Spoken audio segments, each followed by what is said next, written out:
안녕하십니까. 공익심사팀장 안영정입니다. 공익심사팀을 소개하겠습니다. 먼저 우리 팀의 현황입니다. 우리 팀의 임무는 우리 위원회에 접수되는 공익신고 사건의 심사 처리 업무를 수행하고 있습니다. 처리 유형에는 조사, 수사기관의 이첩, 송부, 그 다음에 종결, 이 세 가지로 진행되고 있습니다. 그러나 이것으로 끝나는 것이 아니라 이첩 송부 사건에 대해서 사후 이행 관리를 하고 조사 수사 결과에 대한 신고자 통지 업무를 하고 그 다음에 신고 조사 결과에 대한 신고자의 이의 신청 등을 처리하는 후속 조치 업무도 만만치 않습니다. 그리고 뒤에 말씀드리겠지만 사건이 워낙 방대해서 신고 처리와 관련 민원 처리도 큰 부분을 차지하고 있습니다. 우리 팀의 인력입니다. 우리 팀은 위원회 소속 5명 팀장 및 팀원 4명으로 처음에 출발을 2020년 11월 30일 독립된 부서로 출발했습니다. 그러나 이 업무가 너무 가다하여 저희 팀에서 광역지자체 1명, 그 다음 기초지자체 4명을 모시고 지금 업무를 처리하고 있는 상황입니다. 우리 팀이 생긴 연역을 다시 말씀드리면 공익신고자 보호법이 제정 시행된 게 지금부터 한 13년 전인데 계속 그 심사기획과 내에 TF팀으로 형태로 운영되어 오다가 20년 11월 30일 한 4년 전에 독립된 부서로 발족되었습니다. 이렇게 발족해 주신 데 대해서 여러분들에게 감사드립니다. 그런데 다만 아직도 총액 인건비제로 설치 운영되고 있는 한시 조직으로 운영되고 있으므로 조직의 안정적인 운영과 체계적인 신고 처리 등을 위해서 정규직제로 반영된 것이 시급히 요구되는 상황이라고 생각합니다. 팀에서 처리하는 공익신고의 개념과 공익침해 행위의 개념이 매우 중요한데요. 본래 2002년도에 부패방지법이 부패방지위원회가 생기면서 부패방지법에서 공직자가 이제 직위를 이용한 부정부패 비리 신고를 접수받는 부패행위 신고, 부패 신고를 받는 제도가 생겼는데 깨끗하고 이제 투명한 사회를 만들기 위한 부분에 공직자의 어떤 부패행위 단속으로는 한계가 있다는 말이 사회적으로 생겨서 2011년도에 민간 부패의 공익신고자 민간 부패의 행위를 신고받아서 처리하는 필요성이 제기되어 2011년도에 이른바 공익신고자 보호법이 생겼는데요. 그러면 공익신고자 보호법상 공익신고와 공익침해 행위에 대해서 말씀드리면 법 제2조 정의규정과 제6조에 의하면 공익신고란 공익침해 행위가 발생하였거나 발생할 우려가 있다는 사실을 공익신고기관에 신고 외에도 진정, 제보, 고소, 고발하거나 공익침해 행위에 대한 수사의 단서를 제공하는 것을 말한다고 굉장히 광범위하게 규정하고 있습니다. 그리고 공익신고기관은 권익위뿐만 아니라 행정기관, 감독기관, 그다음 국회의원, 심지어는 민간 공익침해 행위자가 속한 민간의 어떤 회사 대표 등에게도 신고 접수 기관으로 지정하고 있습니다. 그 다음에 그러면 공익침해 행위를 신고하는데 공익침해 행위란 공익신고자 보호법에서 규정하고 있는데 일종의 열거주의를 채택하고 있습니다. 크게 국민의 건강, 안전, 환경, 소비자 이익, 공정 경쟁 여기까지 하고 또 다시 이에 준하는 공익으로 해서 굉장히 이것도 넓습니다. 그걸 전제 조건으로 하고 전제하고 나서 공익신고 대상 법률 그 별표에 있는 법률이 493개 법률에 있는 벌칙이나 행정처분의 대상이 되는 행위 이렇게 정의하고 있습니다. 그러면 저희 팀에서 공익신고를 접수해서 처리하는 과정을 도식화로 간략히 표시하면 처음에 신고서가 우리 위원회에 제출되면 물론 문서로 제출해야 기명의 문서로 제출해야 되고 현재는 뭐 아까 전에 말씀드렸듯이 청년 포털 시스템을 통해서 거의 90% 이상 접수되면 거기서 1차적으로 뭐 일반 신고 종결 형태로 종결된 이후에 우리 이 조사팀으로 배정이 됩니다.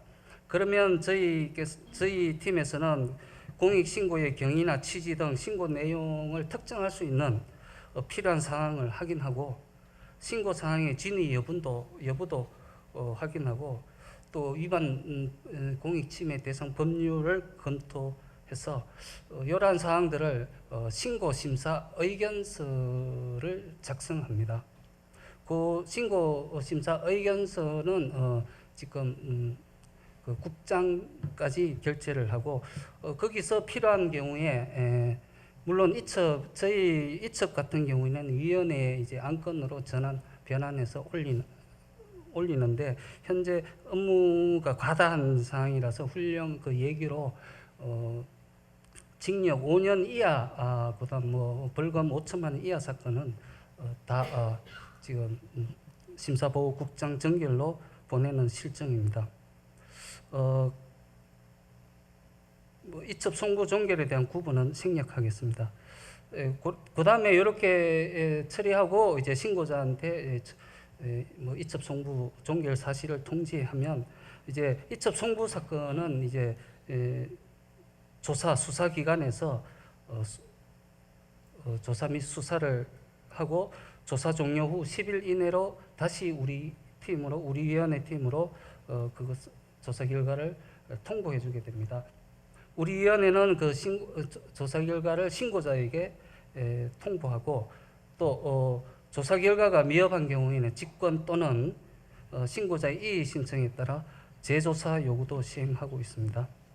그러면 저희 팀에서 그간 공익신고 팀 접수 배정된 사건과 처리를 통계로 보면 다음과 같습니다. 대충 1000건이 넘고 그다음에 2900건까지 매년 처리하고 있습니다. 금년도에 11월까지는 2422건이 배정돼서 2232건을 처리했는데요. 그 중에 한 342건은 종결하고 나머지는 이첩 송부 약 한 84%는 그 조사기관이나 수사기관에 이첩 송부했습니다.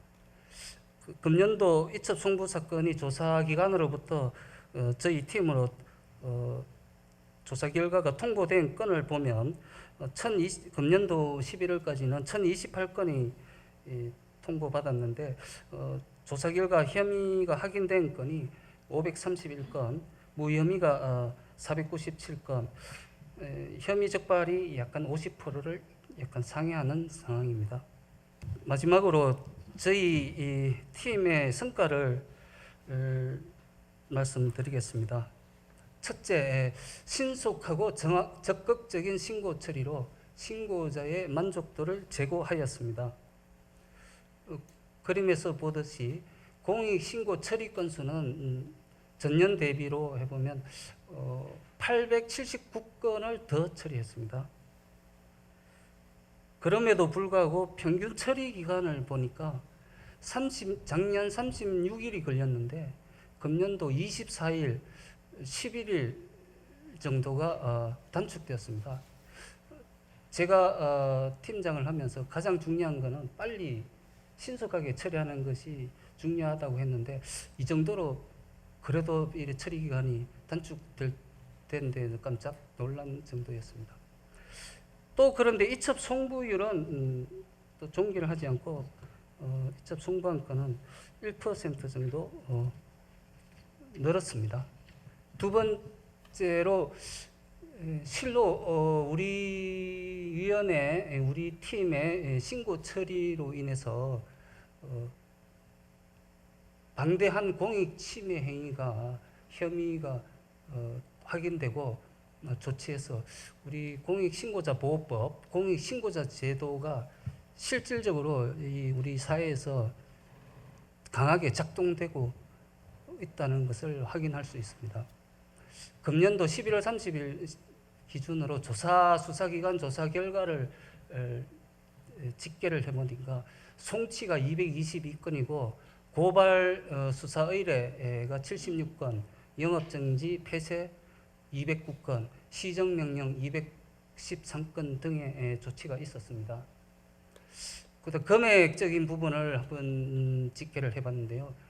가진금이 380억이 공정거래법 위반 등으로 38억이 아닌 380억의 과징금이 부과되었고, 과태료는 8억 4천, 국민연금 탈루 보험료 추징을 6억을 했고, 그 지방세 탈루 금액을 추징이 76억, 이행강제금 3억 7천, 요양급여 부정 청구액 한수가 10억 등 금전적 제재 조치가 총 486억 원입니다.